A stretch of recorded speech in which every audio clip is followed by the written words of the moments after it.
Bueno, con nosotros José Dídimo Escobar, él es candidato a la presidencia del Partido Revolucionario Democrático. Dídimo, no me digas que tú también dices que tienes el 65% de los delegados, porque lo extraño es que tanto el grupo de Pedro Miguel González como el grupo de Benicio Robinson, todos hablan exactamente de 65% de los delegados, así que no hay espacio para más nadie. Bueno, yo estoy conversando, caminando el país, y lo que puedo percibir de la gente es que ellos, la mayoría, desean que el partido sea desentado, que el partido lo encaminemos y recuperemos la confianza del pueblo panameño, que la hemos perdido. Y la sustentación de ese hecho es las derrotas electorales que hemos tenido, en donde la falla fundamental que hemos tenido es la falta de identidad. En este caso, nosotros tenemos que tener una clara identidad de oposición. O somos gobierno o somos oposición. Esa especie de ornitorrinco que son ahora, que no son una cosa ni la otra. Eso nos hace mucho daño y la gente me ha conversado y me está hablando la necesidad de recuperar una dirección política del partido que sea clara, que sea transparente, que volvamos a retomar el camino del discurso y de la práctica política torrijista. Nosotros, por ejemplo, en todo lo que está pasando, la actual dirección del partido no ha dicho ni esta boca es mía en nada de lo que está ocurriendo. Por ejemplo, nosotros deberíamos opinar sobre los últimos problemas, no solamente de la comarca, de lo que está pasando allá con ese proyecto hidroeléctrico y todo lo que está pasando ahí.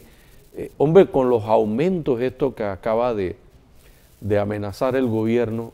Nuestras jubilaciones, ni siquiera aumentan. Unas jubilaciones que si nosotros viéramos que en el país la seguridad está andando bien, pero justamente es lo que no anda bien y cómo podemos premiar, y además de eso, ahora nos sorprendemos de un secreto a voces que ya venía dándose, es de que los tentáculos del narcotráfico y de la delincuencia ha atrapado no solamente al tema de la policía, es que el Ministerio Público también tiene vínculos, está vinculado a estos hechos, y también el sistema judicial, el órgano judicial, porque aquí están ocurriendo.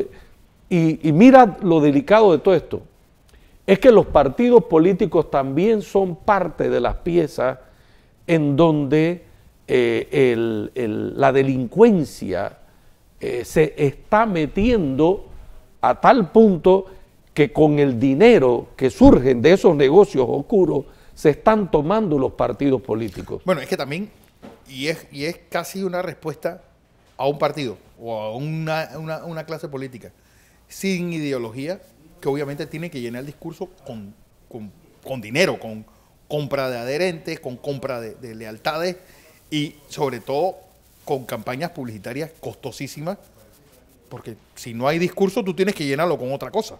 Bueno, eso es lo lamentable que está ocurriendo, Correa. Mira, hay un problema en el país. Cuando hay ese vacío que tú estás diciendo, a falta de discurso político, a falta de una visión de país, viene la propaganda. Bueno, viene no solamente esa publicidad fundamentalmente engañosa, tratando de hacer de una piedra tosca un diamante.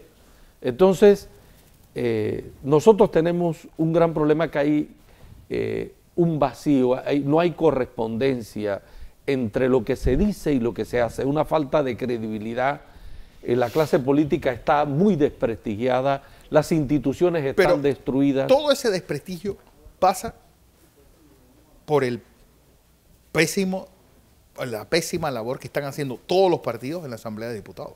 Bueno, es decir, mientras la Asamblea sea la que diga o que la que refleje la vida partidista, el resultado va a ser este. Bueno, yo creo que se trata de eso. O sea, no puede ser que sea una verdad absoluta de que definitivamente el único camino que tenemos es la tragedia y la desgracia. Yo creo que tenemos la capacidad, los panameños, sobre todo yo llamo en este caso tenemos la oportunidad en el PRD Sí. que los delegados, los 4.300 delegados que hay en todo el país, puedan retomar una dirección correcta. Porque si estamos cometiendo un error, no podemos persistir en ese error.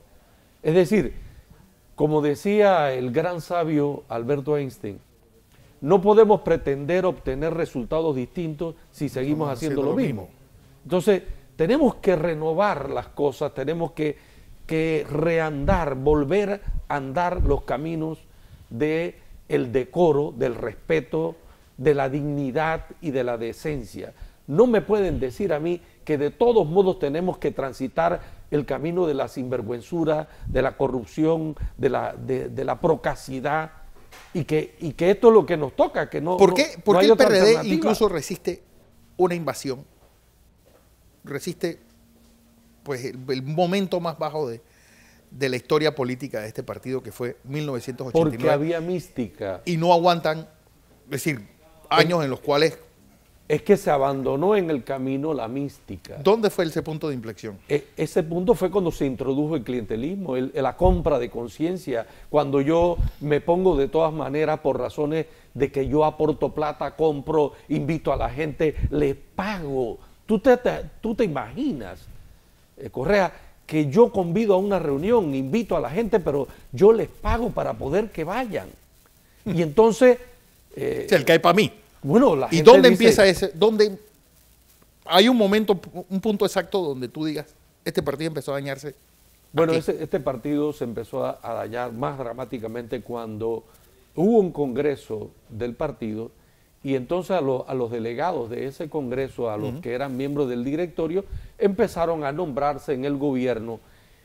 El partido se instituye no es para que tú emplees a todo el mundo del partido en el gobierno, sino para que lleves a ejecución un plan, un proyecto, un programa político para el desarrollo de la sociedad entera. Para eso es que se hace un partido, es decir, para servir a la sociedad, para orientarla y para edificar la casa que debe ser de todos nosotros. Entonces, no se hace el partido para asaltar a las arcas públicas ni para emplear a todo el mundo en el gobierno. Es para crear las condiciones del desarrollo económico, social y cultural que le beneficia a todos. Pero con una cultura del que hay para mí, No. ¿alguien está claro con ese discurso o No. con ese fin? El problema es que esa cultura del clientelismo es una gran trampa. Sí, totalmente. Al final, es el momento que tú resuelves lo inmediato, te dan algo, pero luego eso tienes que hipotecar, tienes que entregar tu voluntad, ya no eres dueño. Sí, es venderle el alma al diablo. Es vender el alma al diablo. Y es crear condiciones absolutamente indignas para que una sociedad transcurra en el marco del respeto. Es decir, cada quien entonces tiene su precio. La sociedad está prostituida. Ese no es el papel de la clase política y dolorosamente quienes tienen dinero han introducido ese sistema porque es el que les conviene a ellos, porque la fortaleza de ellos es el dinero. Bueno, todos los partidos están pasando lo mismo. Pero destruyen la convivencia pacífica porque es un sistema sumamente injusto y no solamente injusto, sino que es insostenible desde el punto de vista moral. Eso es una inmoralidad. Y los partidos políticos, vuelvo y repito, no están instituidos para sostener una inmoralidad, sino para edificar sociedad, para edificar país, para edificar mecanismos de convivencia. Todo ese romanticismo no debía haber quedado todavía con cimientos más profundos con lo del subsidio electoral. Bueno, esa era la idea. El proyecto que originalmente se pretendía, con que no hubiera la tramitación de recursos privados, sino que el Estado financiara por lo menos la formación política y algunas actividades de los partidos, de lo que se trataba era que la mano privada, íntima, de intereses oscuros, sobre todo económicos, no permeara.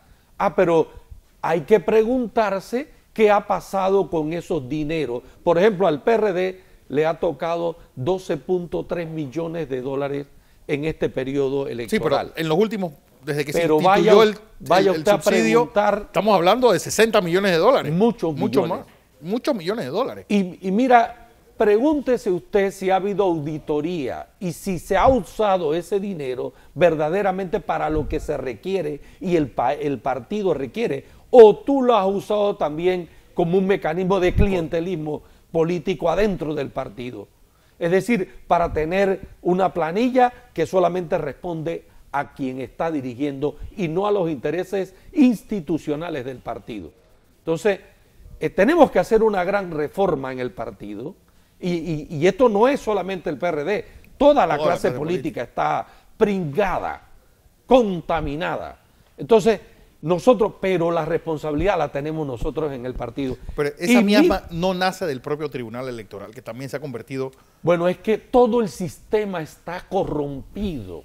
Aquí no hay, o sea, aquí tenemos que hacer una gran reforma social, cultural, porque la gente incluso cree que es legítimo eso de comprar votos. Eso de que alguien pone una plata y bueno, yo estoy comprometido. Y eso ocurre, como tú bien lo estableciste, cuando hay ausencia de ideas. De discurso. Cuando hay ausencia de un discurso, de una proyección, de un proyecto. Entonces, lo que nosotros estamos planteando es retomar la dirección del partido y ponerla en proa a algo correcto, a algo serio. El partido, o sea, tú te imaginas en la circunstancia que nosotros estamos ahora mismo, cómo está el problema de la seguridad del país, cómo está la economía del país. Tenemos 1,5 millones de panameños que viven en una situación precaria, dramática, de pobreza. Salió un informe ahora de cuántas escuelas, ranchos todavía hay. Existen. Entonces, tú dices, pero bueno, ¿cómo es que en este país casi tenemos un presupuesto nacional de 25,000 millones de dólares? Una suma extraordinaria. Pudiese ser que en el próximo quinquenio Panamá tendría un presupuesto global de 30,000 millones de dólares. De 150,000 millones de dólares. Y nosotros estemos pasando los dramas, los páramos. Aquí hay otro problema, Correa, que es lo siguiente.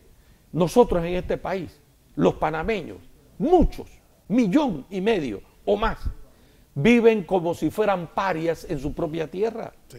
Y resulta que los extranjeros, que no tengo nada contra ellos, oye, aquí tienen una cantidad de facilidades, son los que hacen el comercio interior, son los que venden la chicha, esto, que se dedican a esto, a lo otro, les va muy bien. Y a los panameños, ¿cómo es que nosotros no podemos con tantos recursos orientar esos recursos y reconvertir y generar oportunidades? Ahí entra otro de los grandes problemas tangenciales de Panamá, que es la educación.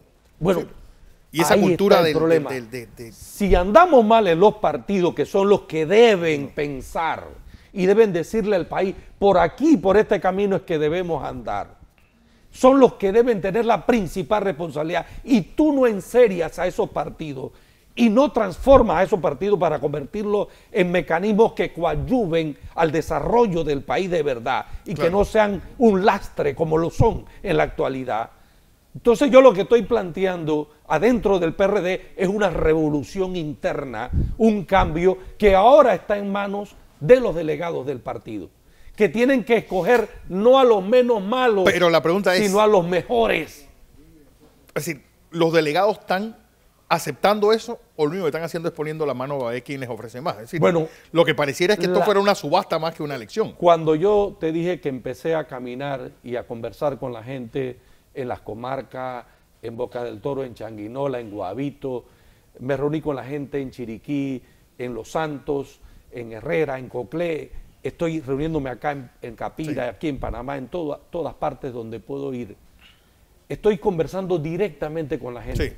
Yo no tengo dinero para invitar a la gente a almuerzos estos suculentos, sí, y a cena, a estas cosas. Yo no tengo dinero para eso. Ni quiero hipotecar la propuesta que yo estoy haciendo a ninguna fuente económica que me pueda sujetar y que pueda quitarle libertad a ellos. Yo estoy hablando directamente con ellos. Ahora voy a participar a partir del viernes. Hay el primer congresillo que se va a realizar en Penonomé. Exacto. Después vamos a ir a Santiago, después vamos a ir a Las Tablas y luego a Chitré en este fin de semana. Y lo que quiero conversar directamente yo con los delegados es que ellos sepan que tienen en sus manos la gran decisión, tienen ante ellos dos caminos.